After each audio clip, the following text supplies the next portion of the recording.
Hi, I'm Derrick Jensen. This is Resistance Radio on the Progressive Radio Network. My guests today are Four Arrows and Darcia Narvaez. Four Arrows is former Dean of Education, Oglala Lakota College, and currently a professor with Fielding Graduate University. Selected by AERO as one of the 27 Visionaries in Education. He's the author of Teaching Truly, a curriculum to indigenize mainstream education, selected by the Chicago Wisdom Project of one of the top 20 progressive education books. He's currently working on a UNESCO counter-hegemonic democracy book project. And Darcia Narvaez is professor of psychology at the University of Notre Dame who focuses on moral development and flourishing from an interdisciplinary perspective, integrating anthropology, neuroscience, clinical development, and educational sciences. Her current research explores how early life experience influences moral character in children and adults. She's a fellow of the American Psychological Association and the American Educational Research Association and is former editor of the Journal of Moral Education. She's published more than 20 books, including Indigenous Sustainable Wisdom, First Nation Know-How for Global Flourishing, Basic Needs, Wellbeing and Morality, Fulfilling Human Potential and Embodied Morality, Protectionism, Engagement, and Imagination. Her recent book, Neurobiology and the Development of Human Morality, Evolution, Culture, and Wisdom, won the 2015 William James Book Award from the American Psychological Association and the 2017 Expanded Reason Award. She writes a blog for Psychology Today called Moral Landscapes and hosts a webpage, evolvednest.org. So first, thank you for both of you for your work in the world, and thank you also for being on the program. Thanks for having us.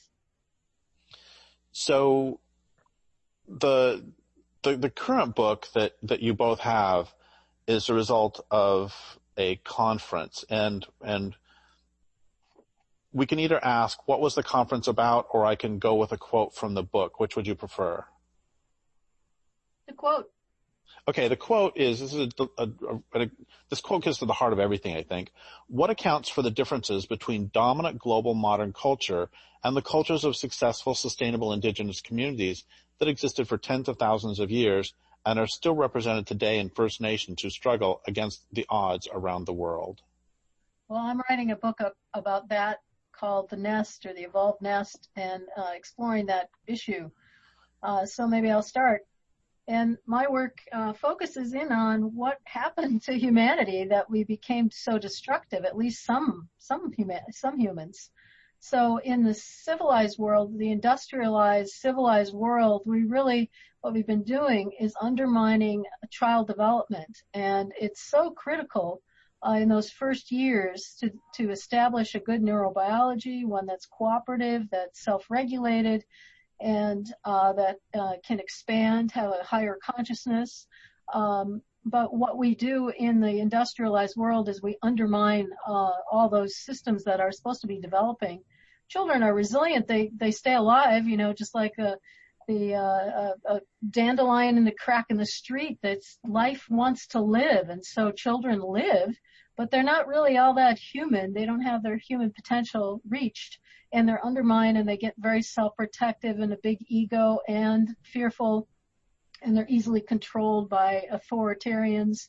And we see a lot of these effects now. So our nest, we have a nest just like all animals do, and we forgot them in the industrialized world, and we rationalize it away and just blame children for their neediness and blame adults for being evil or out of control. And so for the last few hundred years, we've really made a mess of things. In the indigenous world, the small band hunter-gatherers especially, we can see the nest provided, the evolved nest, what our species needs to develop well. And in those cultures, you can see cooperative, self-controlled, communal kinds of personalities who know how to live in their landscape. And we've lost that, and we, of course, now have made a global crisis out of all this. And do you want to say anything?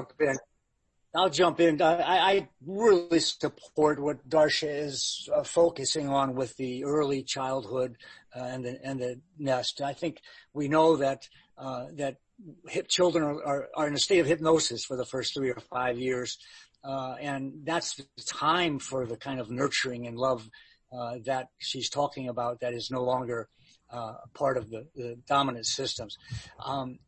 And yet there is a preliminary requirement before this kind of appropriate nurturing of the child can happen. And in my work, I call that worldview transformation. I have a very different approach to worldview, whereas most scholars see worldview, although Darcia and I are, I think, in concurrence on this. We've written about it together. But most scholars see worldviews as beliefs or religions or cultures or ideologies or philosophies, in which case there's conceivably 7 billion worldviews, which makes it a kind of a meaningless concept. And although I don't like the word, it's a European word and it connotes only vision as opposed to what I think indigeneity is more holistically about. It's the best one we have. And there is a scholar who is the father of social anthropology, Robert Redfield from the University of Chicago, who agreed that there's only 2 worldviews. There were 3. There was the Eastern one, the Western one, and what he called the primitive one, we're referring to as indigenous. But later in the 50s, in his later years, he said that the Eastern had been assumed. So if there's only 2 worldviews, there's the dominant one with its characteristics of anthropocentrism and materialism, authoritarianism, etc., and the indigenous one, then, and if the indigenous one is how we were guided for 99% of human history, as Darcia has written, with arguable consequences to the environment. I say arguable because some of the popular scholars like Steven Pinker, their scholarship has been proven poor, but they make a bestseller by saying that it's a good thing we've escaped from the violence of the primitive world. Most scholarship shows that the majority of pre-contact cultures were what we call peaceful societies. They were still humans and still had their same potential for vices, but they established codes of conduct under a different worldview of interconnectedness. So I think the answer that this book talks about is how this worldview is manifested and how we can reclaim it. So thank you both for that. There's a couple directions we can go. One is with what you just said, 4 Arrows, is can you talk about some of the different ways those worldviews manifest? Or we can go with Darcia.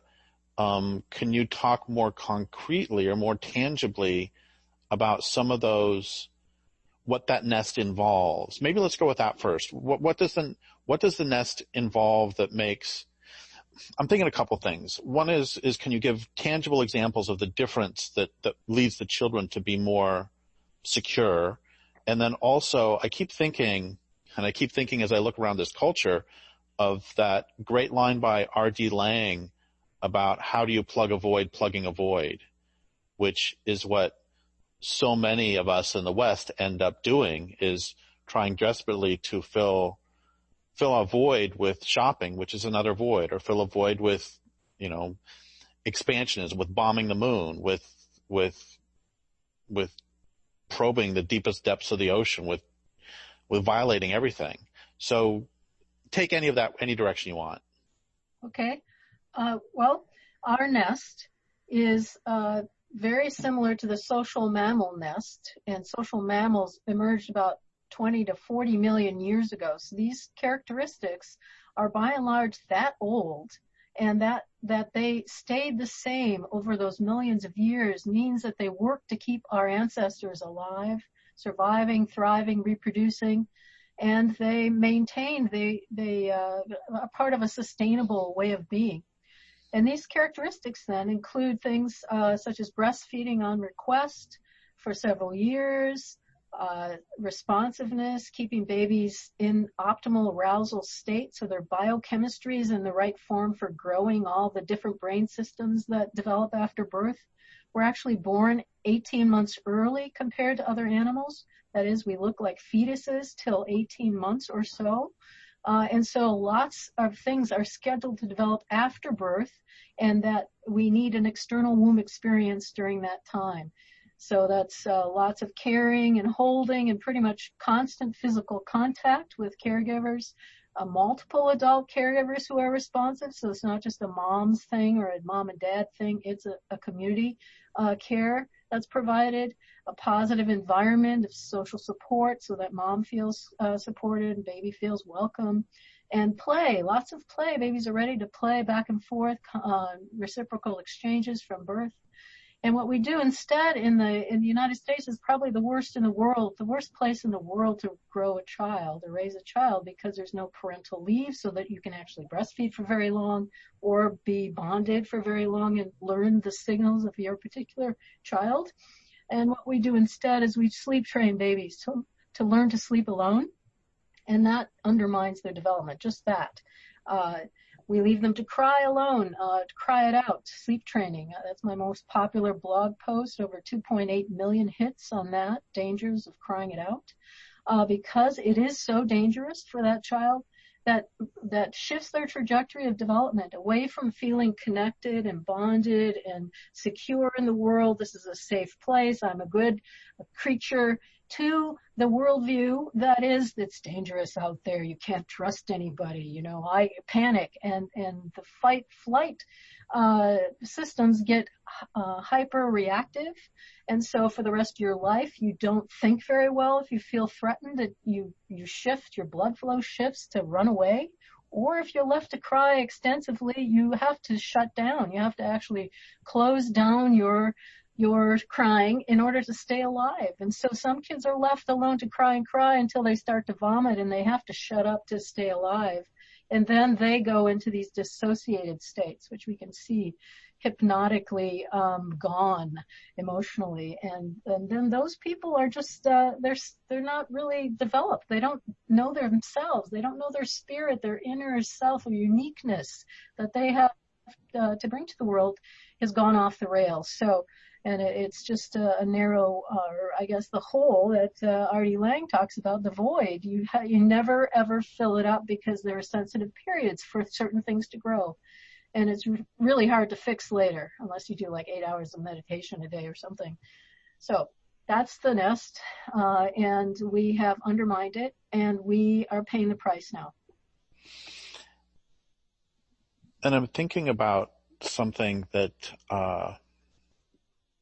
you were talking about all this attention to children, which is very important. And I was thinking about the functional impossibility of that if you have a single mother with 3 children and 2 jobs and no community. And I'm thinking especially about the role of community. And last year, my mom died, and I was her sole caretaker through the cancer. And it was hard. It was impossible. And I'm going to write a book at some point about, they talk about it taking a village to raise a child, and also it takes a village to take care of an elder. Because at the very, very end, I was able to bring in some more people, and at that point I was free to simply love my mom to her death. And up until then, I wasn't getting any sleep. It was impossible. So can you talk about, and at some point I would like to extend this to the natural world too, but can you both talk about the importance of that functional, larger communal unit in everything? Well, I think this is the beauty of the connection that you made with what Darcia says, because we're talking now about babies and we're talking now about old people, right? So we've made this full circle. And the question that you just asked, I believe, is probably one of the most fundamental aspects of the two worldviews. And I'm always in this paradox, because in the indigenous worldview, binaries really are minimal or don't exist. Complementarity of all parent opposites is important. So I just want to preface that. But when you're asking about how do we get this communal perspective for children in the nest and for older people in their last days on this plane, it's the foundational idea of interconnectedness is missing, in my opinion. This foundational worldview of interconnectedness is not it's not just human connectedness, as our friend and one of the presenters in our book, or at least our conference, David Abrams, says, the not other than human, but greater than human. Until we can truly see the sentience in a cockroach or a cedar tree or a salmon. I just say that because I'm here in the Pacific Northwest and surrounded by salmon and cedar trees. But until we can truly have this sense of respect for all of other life and see this variety of sentience, then how can we be expected to have such respect to develop communities of trust, of communities of caring, communities of engagement with things that are problems like global climate change? And so, right now we have a young lady who has what is called a disorder with Asperger, right? Because it allows her to concentrate with this kind of deep thinking. And yet, this is something that should be part of all of our ways of being, and we can relearn it. And one of the ways to relearn it is with ceremony, which is really a trance-based learning phenomenon. And I just close with a sentence that I often say is, how can you explain the treatment of babies and of older and of our parents? How can you explain the pollution of Earth in any kind of way other than people are acting as though they're hypnotized?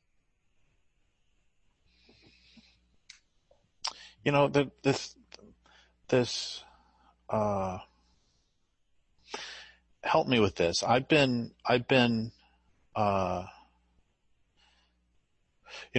postmodernism, I think, is really terrible, and it has become an identity politics that becomes sort of a religion in some sense. And it's made me think, and it's really made me think that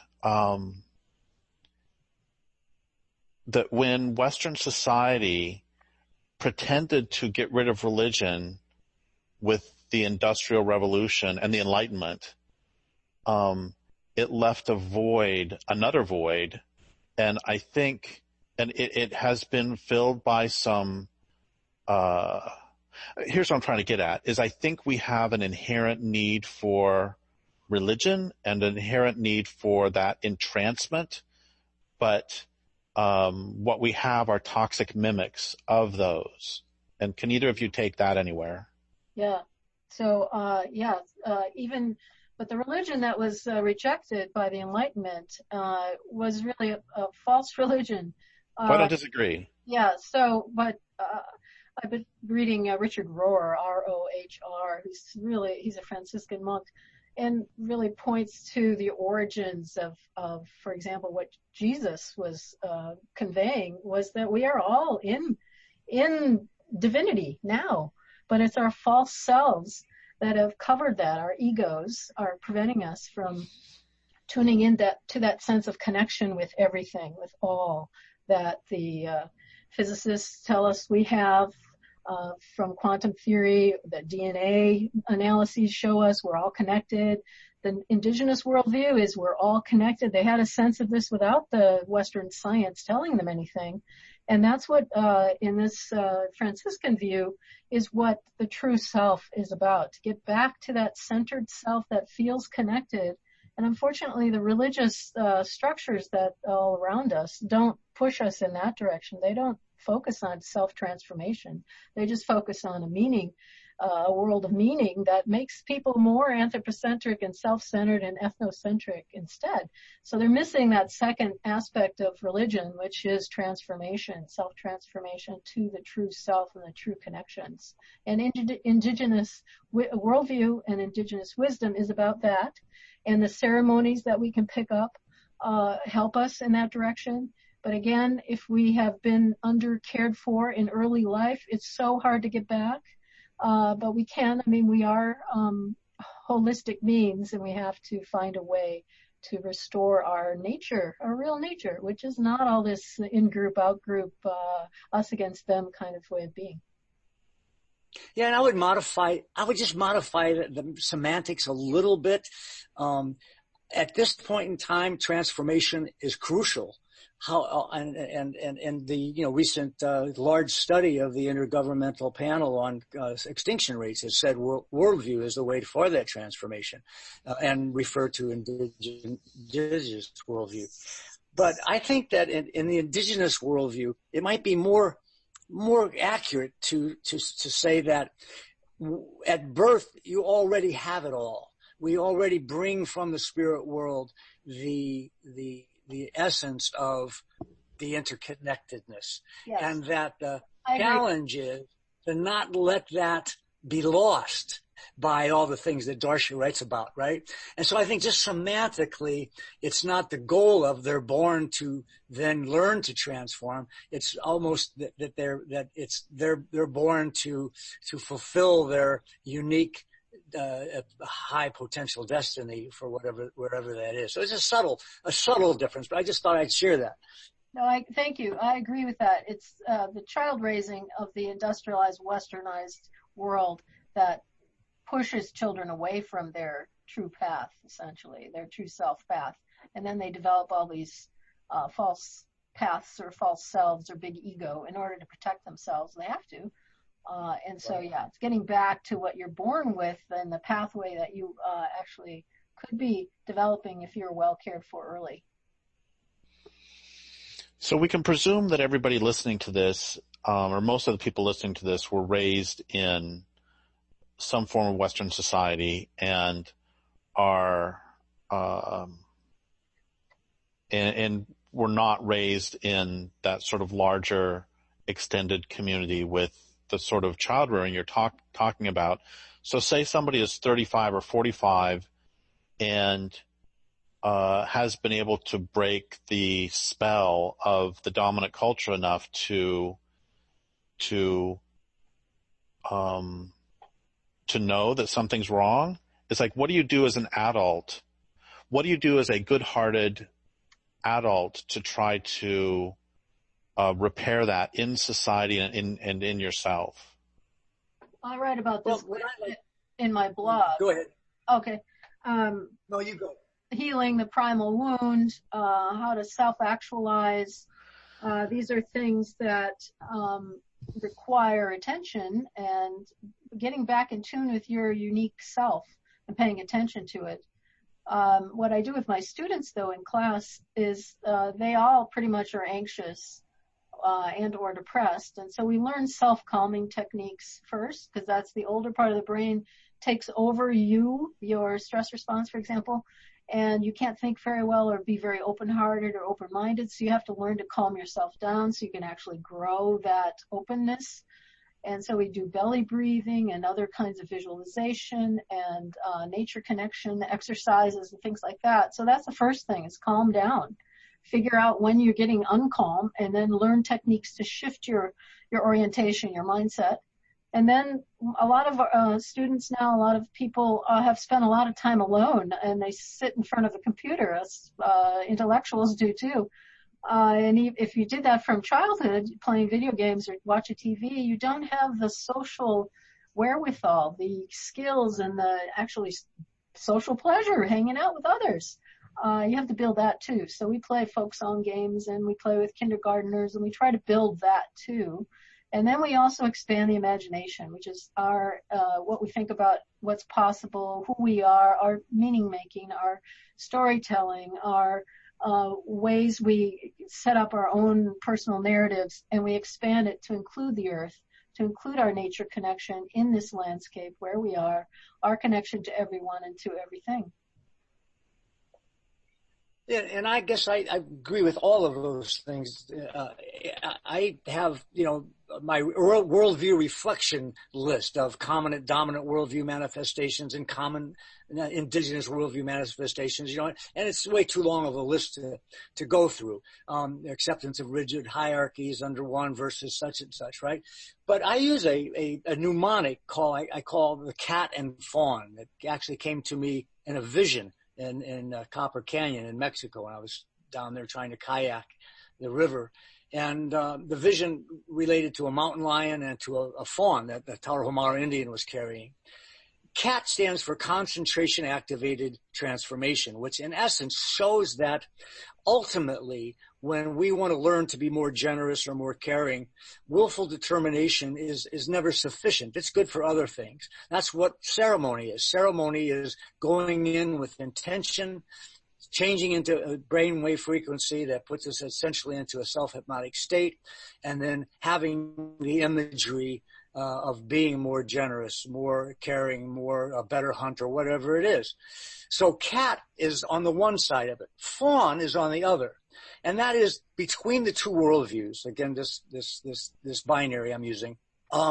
Fear, authority, words, and nature, FAWN, are so differently assumed under the two cultures, generally speaking.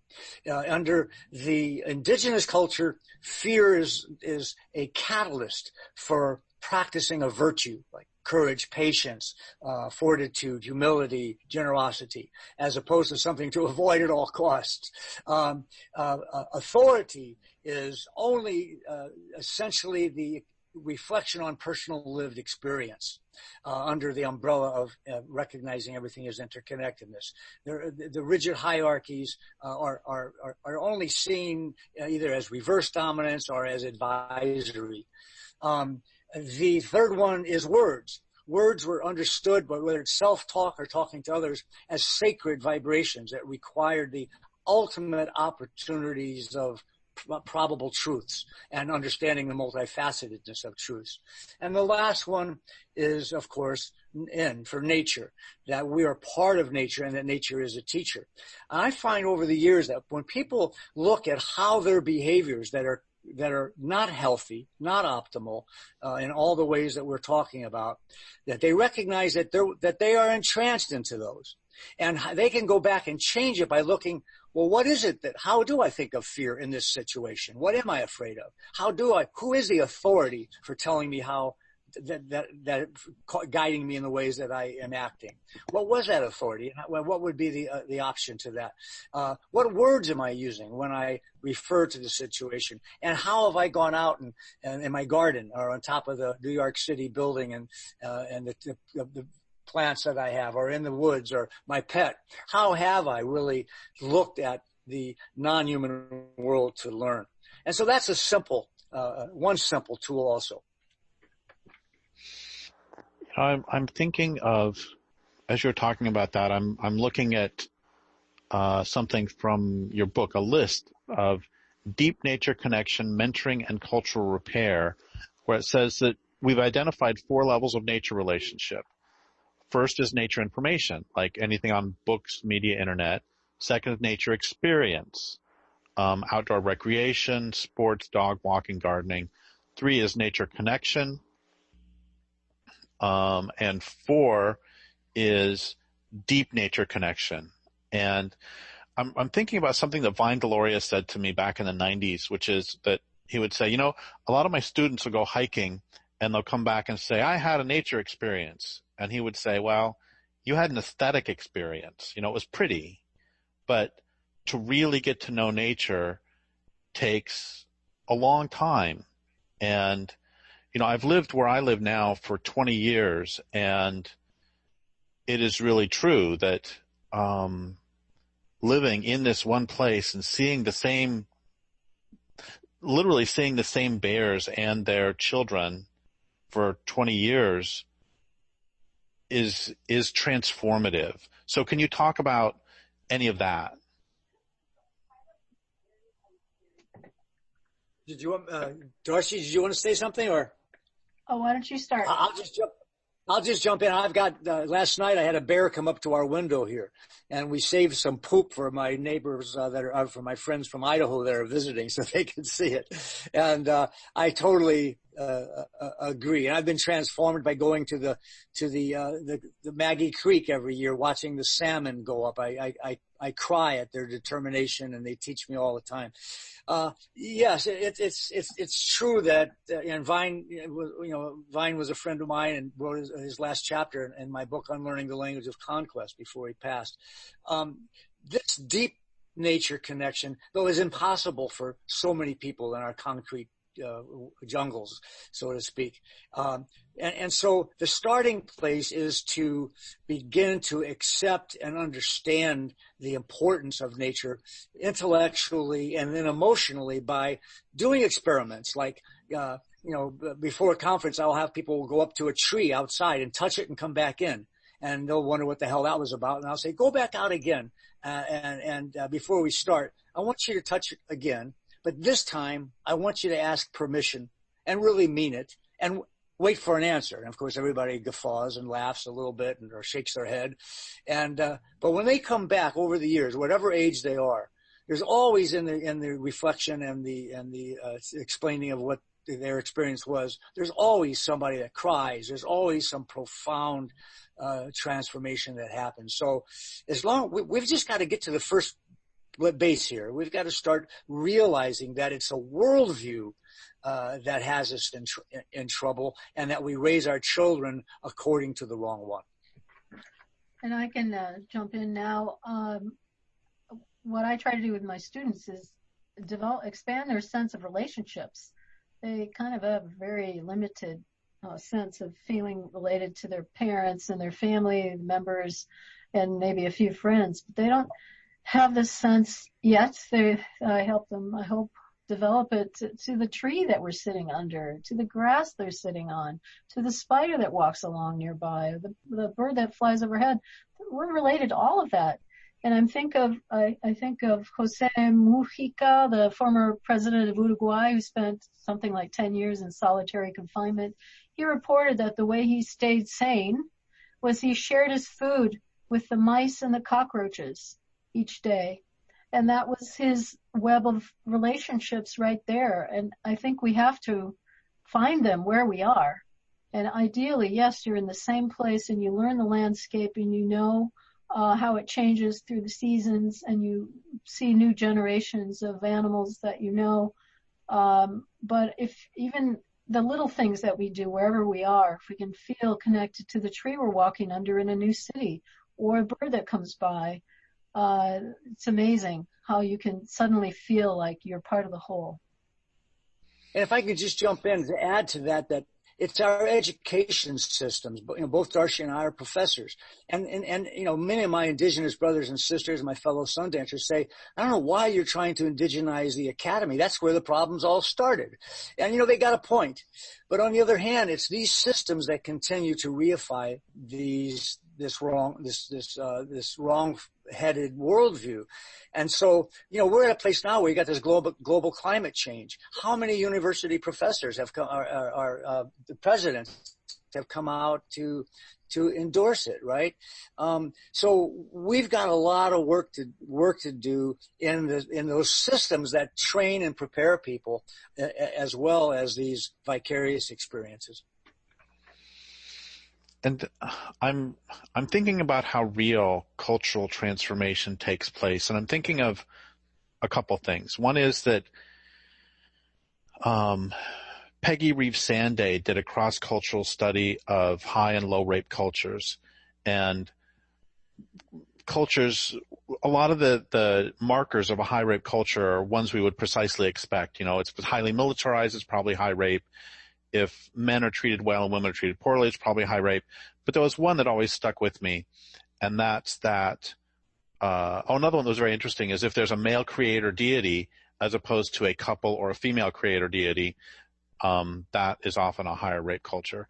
And the one of the things that really struck with me was the line about how if there is a history of ecological dislocation in the previous few hundred years, and what that suggests to me is that it takes a long time for a culture to really completely metabolize and to remake its relationships. So if somebody says, oh, the shift is happening and we're going to have a global shift of consciousness in 15 minutes on next Thursday, that makes me really nervous. And one more thing about that, which is I asked my friend Jeanette Armstrong, she's an Okanagan Indian writer and activist.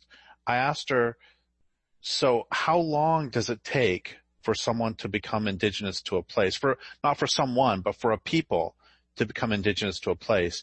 And, she's just a human being like the rest of us, but she threw out the answer of 5 or 6 generations because your stories have to begin emerging from the place.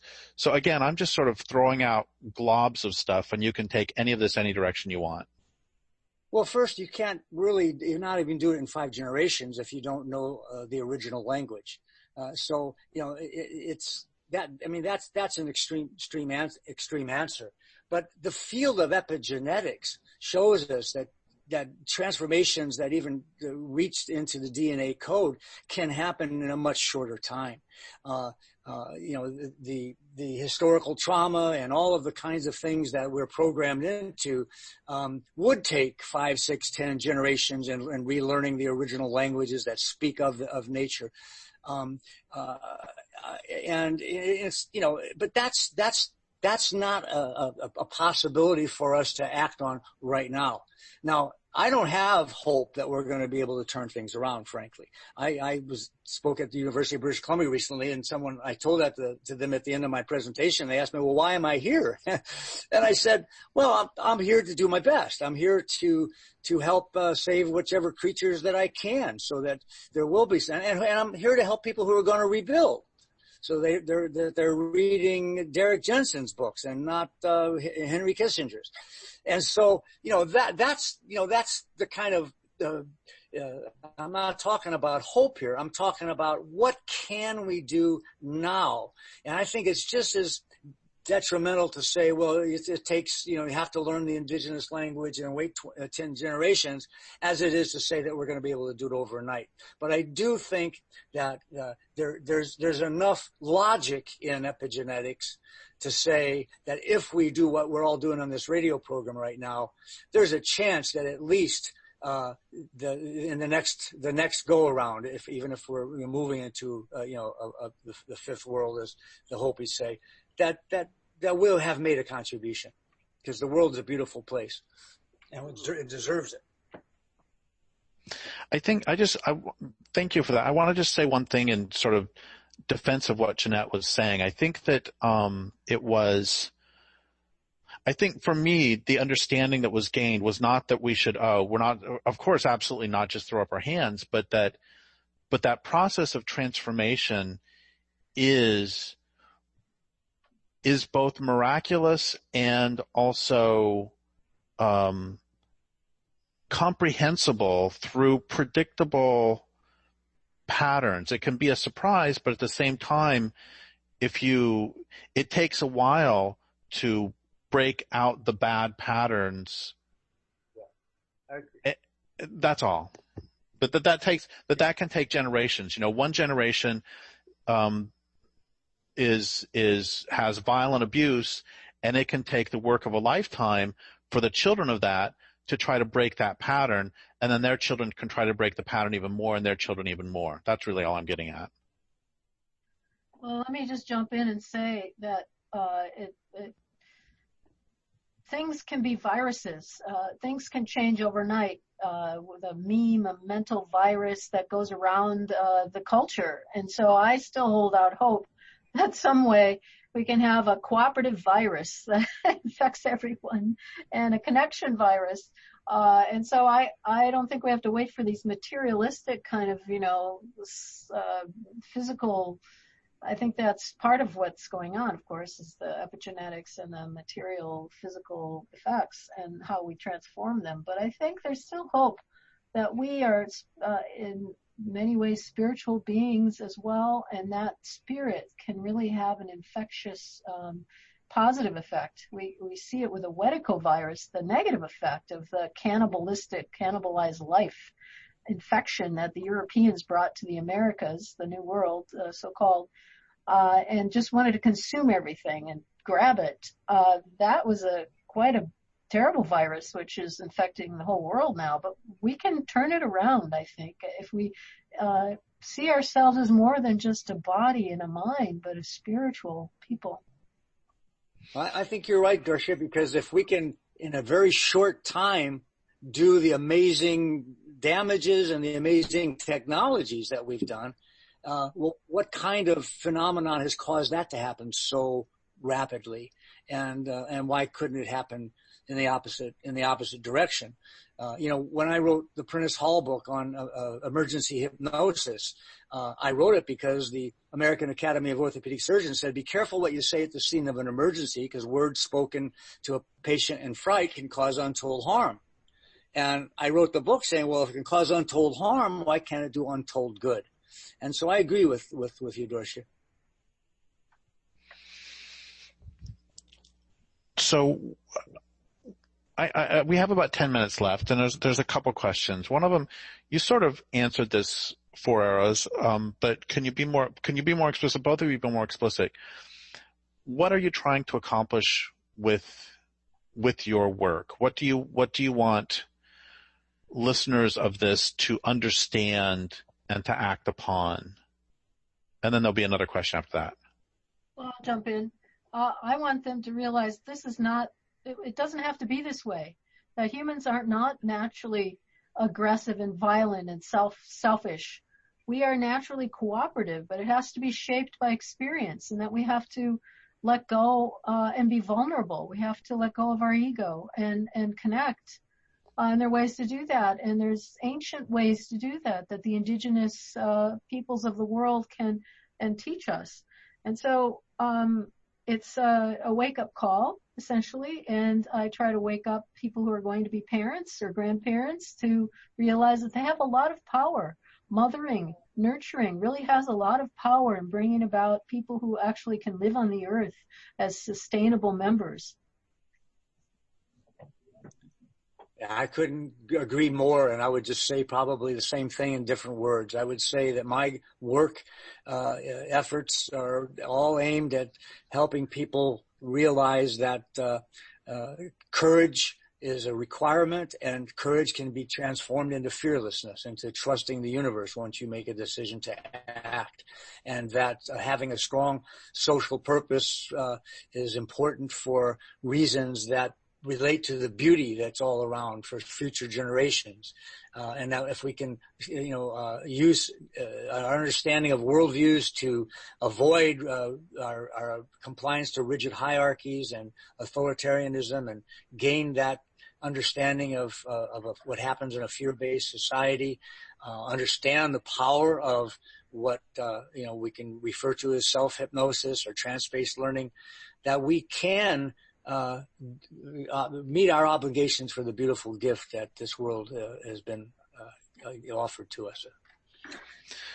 So there's one of the chapters in the book talks about how in the Cree language there is not a word to describe spirituality. The word they use to describe that connection, I can't pronounce it.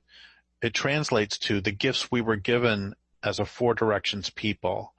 And the gifts we were given is really important here, I think. And then the next paragraph starts, what is the universe trying to tell us? And then the couple paragraphs down, it ends. This is very, very powerful. What will it take to shock us out of our current perceived reality and assist us to change our perception of sustainability and ultimate survival? So what will it take? Let's go with that last question in the context of everything you've said about us being born whole, really, and the gifts we've been given. And you just said that, the gift of life that the planet gives to us. What will it take to shock us out of our current perceived reality and assist us to change change? Well, Richard Rohr, who I'm reading, suggests that we need a God experience, a spiritual experience that kind of wakes us out of our false self, our false narratives, that gives us a sense of that oceanic feeling, the connection to the whole, the sense of mystery and very mystical kind of response. And that generally, he says, it doesn't really happen till midlife. You start to realize that all the stuff you learned to do to stay successful are not satisfying anymore, because you suppressed your shadow self, which is actually your sin, because it keeps you from being connected to the whole. And so I think we need that sacred experience of the sacred in some fashion and re-sacralize our world. And just to support Darcia on that, instead of coming up with an additional thing, The Cree Sundance leader, White Standing Buffalo, myself and Bruce Lipton, a guy who writes on epigenetics. Every year now for the last 4 years, we have under White Standing Buffalo's tutelage and leadership, offered no charge for people all over the world to experience a 4-day Sundance and to participate in every way except for the actual dancing and piercing. Now, many of my brothers and sisters think that that's not correct. In my own Sundance, non-Indians aren't allowed to come. But we support this because of what Darcia said. We've had now probably 300 people who have experienced this, what Darcia calls a God experience, this sacredness. They've seen what happens with the response of the thunder beings and the clouds and the energies of the living tree of life. And they have all, I've interviewed a lot of them, and they all they've gone back to their communities truly, truly transformed. So, just an example to support Darcia's idea. So thank you for all of that. And, I'm sort of hemming and hawing because the difference in worldviews is so huge, and I'm trying to, and also your book is so, I mean this in a good sense, is so exhaustive in its explorations of this. It's so full is a better word. It's so ripe with its explorations of this. I'm trying to figure out how to sum up. What's a question that will sum up this, both your book and this interview? And I am failing completely. So, can you help me on this? Well, let's ask our respected listeners, who, tune into you for all the right reasons. And I think because they're open for a departure from the status quo, that remember the water that we swim in, that proverbial water that we swim in. That's what's missing. And so look at the mini charts. Darcia has one in one of her books. I've got one in mine. There's others that have, where you can just look and say, well, what kinds of general beliefs are under this dominant worldview relating to competition, anthropocentrism, truthfulness, on and on and on and on and on. And what are those options that we live for most of human history? And how am I living in one or the other? And what can I do to get into the other more? And I think all the things in our book, all those chapters in our book, those multifaceted chapters, each of them presents sort of parts of that. And so it doesn't really matter where you start in the book, whether you go from the end to the beginning or just hit and miss once in a while. If you're keeping in mind your worldview and what it is that you can do to change, I think that is where the sort of the closing potential is for our presentation today. Yeah, and it's being open to the signals from the universe, to open the door and to explore and not be fearful. So lessening your fear of difference, of diversity, and making friends with someone who's different from you. You have to start small sometimes, and then it can be a massive shift all of a sudden. You have to take the first step. So the listener, they need to reach out, open that door, take the hand, and have the courage to move forward. Just last night I was reading this list of dogs who had done heroic things, or dogs who had survived a fire or whatever. And like several times in this article, it said, if dogs could only talk, what lesson or what stories they would tell of this adventure. And I kept thinking every time, no. It's if you could hear them, what stories you might hear. Mm-hmm. And it's the same with the trees, etc. It's a combination of perspective adherence and perspective interpretation and an embracing of the mysterious. And, I think that's part of what diversity is about. It's, and what our dogs would say versus what we would hear. I wouldn't call it a versus. I would say it's what our dogs would say, and how we hear it is that partnership that we got to look for. Yeah, I call it receptive intelligence, something that we have undermined in our schooling, that keeps us tuned in. Our attunement, our flexible attunement to all the others, the more than human, creates our humanity, actually. And it creates a humility. When I used to train wild horses, I wasn't in control. They were like major biofeedback machines. And so the biggest lesson wasn't in what they were saying to me about their experience. It was really more about how they were teaching me to interpret my own. Yeah, beautiful. Well, thank you so much for that, and thank you for all your work in the world. And I would like to thank listeners for listening. My guests today have been Four Arrows and Darcia Narvaez. This is Derrick Jensen for Resistance Radio on the Progressive Radio Network.